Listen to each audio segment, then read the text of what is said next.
The January wind whipped across the Sandringham estate, carrying with it the kind of damp cold that seeped into the bones. For the Princess of Wales, the weather was merely a reflection of the atmosphere that had settled within the royal family over the past 18 months. The palaces had been quiet. Too quiet, ever since the aftermath of the memoir and the subsequent interviews that had shaken the monarchy to its core. But for Catherine, the quiet had been a time of healing, of watching, and of meticulous planning. She was no longer the shy duchess who had nervously entered this family. The crucible of the last few years had forged her into something far more formidable. The news from the palace courtiers had been delivered to her and William in a hushed, urgent tone that morning. A story was about to break. A story that had its roots in the chaotic years before she had even married William, a story involving Camilla. But this time, the narrative was not about the past love affair with Charles that had shadowed Diana. This was about a collection of private letters, emails, and documents spanning the last decade. They had been stored, supposedly securely, in a private digital archive managed by an old confidant of Camilla's from her London social circle. That confidant had recently passed away, and his digital legacy had fallen into the hands of a disgruntled relative with no loyalty to the crown, and it seemed a very high price tag for the highest bidder. The contents were, by all accounts, explosive. It wasn't just about palace politics, though there was plenty of that. So the documents allegedly painted a picture of a woman ruthlessly managing her own image while subtly undermining the future of the Wales family. There were records of off-the-record briefings to sympathetic journalists, planting stories that portrayed Catherine as Weighty Katie long after the wedding, and later as cold and aloof compared to Camilla's own warm and engaging nature. There were dismissive remarks about Catherine's family, the Middletons, referring to them as common and socially climbing, a stark contrast to the public image of a united, happy family. But the most damaging were the documents related to charity work. They allegedly showed Camilla's team actively lobbying to ensure she received top billing for charitable initiatives that Catherine had been quietly developing for years, and steering donors and credit away from the younger princess and towards the then Duchess of Cornwall. For Catherine, reading the initial summary provided by their private secretary was like watching a slow-motion replay of every snub, every cold shoulder, and every whispered slight she had endured for over a decade. The public had seen them smiling together at engagements, but as one royal expert noted, behind closed doors, their personalities and approaches were completely different. Catherine, cautious and controlled, had always felt the difference acutely. Camilla, more outgoing and seemingly spontaneous, had a way of making Catherine feel like an outsider in her own home. This wasn't paranoia. This was proof. The palace machine immediately went into crisis mode. The plan was to manage the leak, to spin it as a tragic invasion of privacy, a sentiment that William, remembering his mother, genuinely felt. But Catherine saw it differently. For years, she had been told to turn the other cheek, to be the bigger person, to let the history slide. She had watched her own husband's frustration bubble over at times, his temper flaring at the injustices. She had been the one to calm him, to smooth things over. Now, the source of so much of that quiet friction was laid bare in black and white. The palace wanted to contain the damage. Catherine, for the first time, wondered if it might be time to let the truth, for better or worse, finally see the light of day. Part 2. The days that followed were a blur of tense meetings and silent dinners at Adelaide Cottage. The initial shock had worn off, replaced by a heavy, suffocating tension, and the media, as expected, had gotten wind of a major palace breach, but the details remained tantalizingly out of reach, published in cryptic headlines that hinted at a story that would rock the monarchy. It was the calm before the storm, and everyone felt it. William was a coiled spring of anger and anxiety. He paced their sitting room, the fire crackling uselessly against the chill he felt inside. "We should release a statement condemning this," he insisted, his jaw tight. "It's a disgusting violation of privacy. It's what happened to Mama." Catherine sat calmly on the sofa, a cup of tea growing cold in her hands. She looked at her husband, the man she had calmed down countless times over the years. She saw the protective instinct, the desire to shield his family from the pain of his past. But she also saw that he was reacting to the method of the leak, not the content. He was trying to protect the institution, the crown, from the embarrassment. She, however, was thinking of something else. Their children, George, Charlotte, and Louis. What kind of future were they walking into? One where the institution demanded their silence while others maneuvered behind their backs. "William," she said, her voice soft but firm. It was the tone she used to bring him back from the edge. "Stop pacing and listen to me." He stopped, surprised by the steel in her voice. "What if we don't fight this?" she asked. He stared at her, uncomprehending. "What do you mean? We have to fight it. If those documents come out..." "If those documents come out," she interrupted, rising to stand before him. "The world will see what we have lived with for 15 years. The world will see that the tension wasn't in my imagination, that the stories briefed against me weren't just lazy journalism. They had a source in this family." William ran a hand through his hair, a gesture of pure stress. "Kate, do you know what that will do? It will be a war, a civil war inside the palace. My father, he's finally on the throne. This could destroy him. And what about us?" Catherine's voice finally cracked, a tremor of the years of hurt breaking through.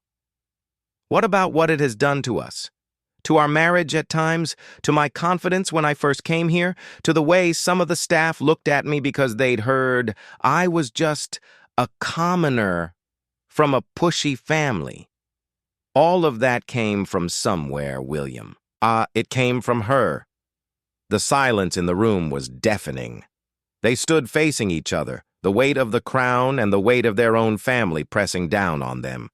For William, it was a choice between his father and his wife. For Catherine, it was a choice between continuing to absorb the blows in silence or finally standing her ground. The decision was made for them the next day. An intermediary for the leaker contacted the palace with an ultimatum, a staggering sum of money for the return of the data, or it would be released to a Sunday newspaper in 48 hours. The palace, through back channels, refused to pay.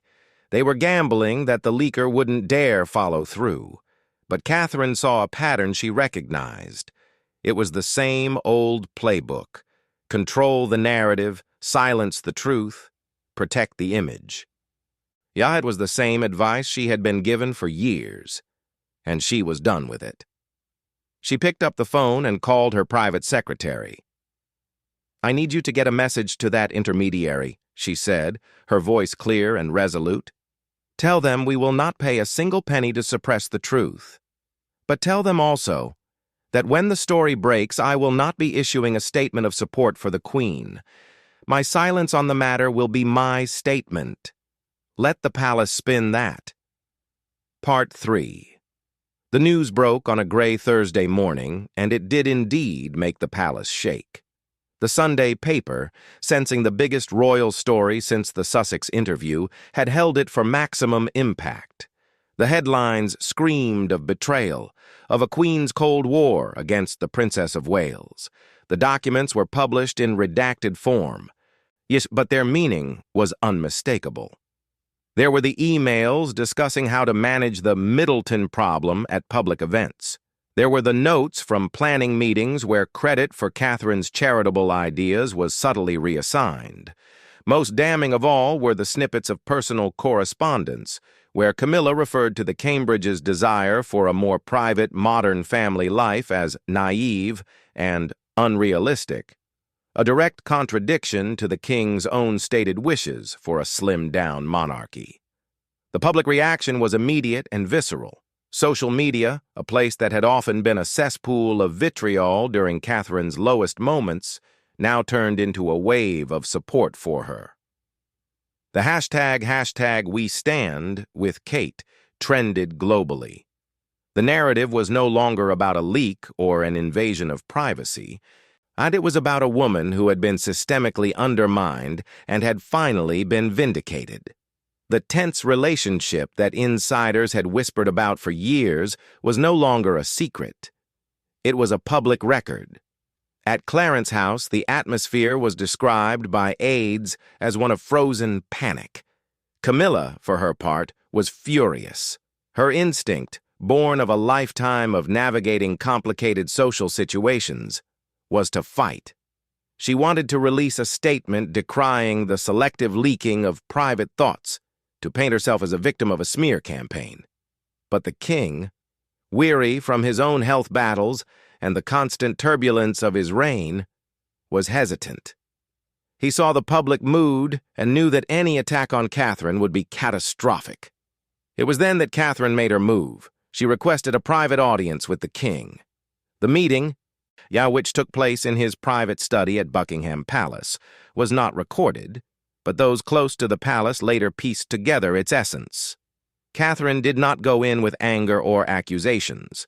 She went in with grace and, most powerfully, with documents of her own. She laid out a vision for the future of the monarchy, a future where there was clarity of roles, respect for boundaries, and a public acknowledgement of the work her family was doing. She spoke not as a supplicant, but as the future queen. She reminded him of the legacy of his mother, the queen, who had understood that the institution must evolve to survive. She told him, with tears in her eyes, that she loved William and she loved her country, but she would not raise her children in an atmosphere of backstage rivalry and briefing. She asked him, as his daughter-in-law, to help her build a better house for them all. When she left, the king was visibly moved. He had seen a strength in her that he had perhaps underestimated. He saw the mother of his grandchildren, the woman who had held his son together through unimaginable grief and pressure. And he saw the future. The conversation with Camilla that night was, by all accounts, difficult, but the outcome was clear. The old guard, the way of operating that had led to this moment, was over. Part 4. 6 months later, the palace felt different. It was a subtle shift, but it was tangible to those who worked within its walls. The courtiers who had once thrived on the old game of whispers had either retired or been quietly reassigned. The lines of communication were clearer. The public began to see a more united front, but not in the forced, a smiling way of the past. It was a genuine détente, born of a new understanding. The first public sign of the changed dynamic came during the annual Remembrance Sunday service at the cenotaph. The royal family stood on the balcony of the Foreign Office, a picture of solemn dignity. Catherine, standing beside William, wore a brooch, the RAF Wing's brooch that belonged to her grandfather, a tribute to her own family's service. It was a subtle but powerful statement of her own identity within the larger framework of the monarchy. But the moment that truly captured the nation's attention came as they turned to leave. The cameras caught a brief exchange between Catherine and Camilla. There was no shooing motion this time. Instead, Camilla, her expression serious, leaned over and said something to Catherine. Catherine nodded, placing a gentle hand on Camilla's arm for a brief second before they both descended. Lip readers later speculated it was a simple, quiet acknowledgement. "Well done," Camilla seemed to say. "You too," Catherine replied. It was not a display of affection, but it was a display of respect.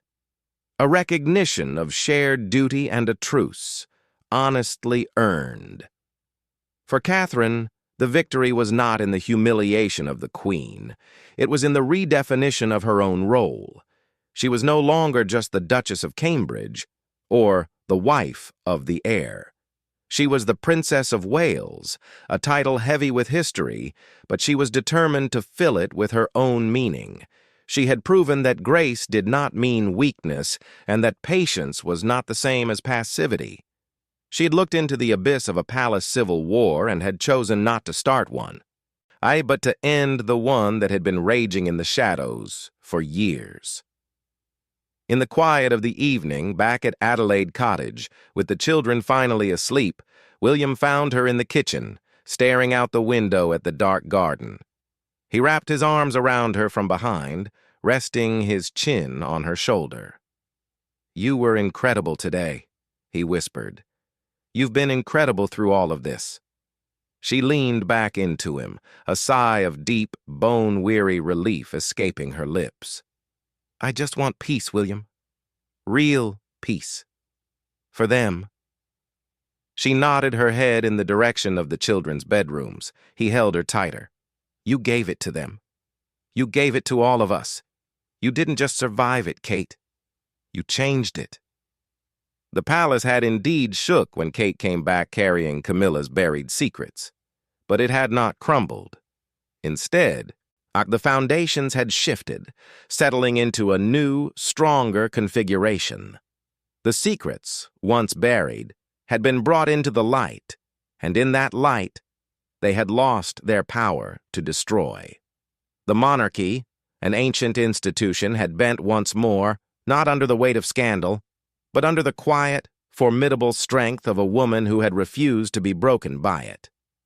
And in doing so, Catherine, the Princess of Wales, had secured not just her future, but the future of her children, and, perhaps, of the crown itself.